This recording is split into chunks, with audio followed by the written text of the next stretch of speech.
সেমাইটা নারকেল দিয়ে রান্না করব, শুকনো সেমাই।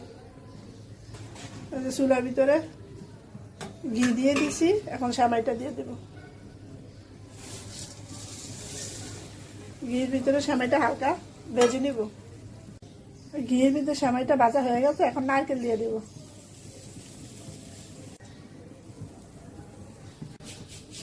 চিনি দিয়ে দেব।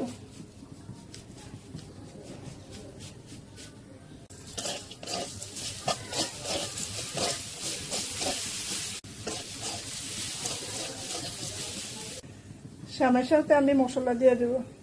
এখানে তেজপাতা, দারচিনি, এলাচি আর সাথে আছে কিশমিশ।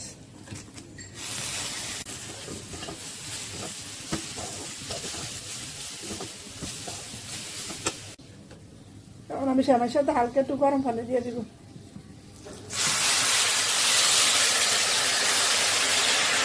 বেশি না, সামান্য 1 কাপের মতন দিব, শুধু খালি সেমাইটা একটু হালকা সিদ্ধ হওয়ার জন্য।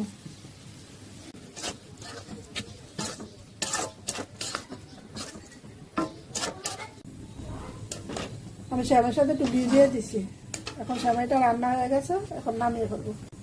এই দেখুন কি সুন্দর ঝরঝরা হয়েছে। এই সেমাইটা খাইতে অনেক মজা লাগে, এবং আপনি এটা 2-3 দিন ডাইকে খাইতে পারবেন।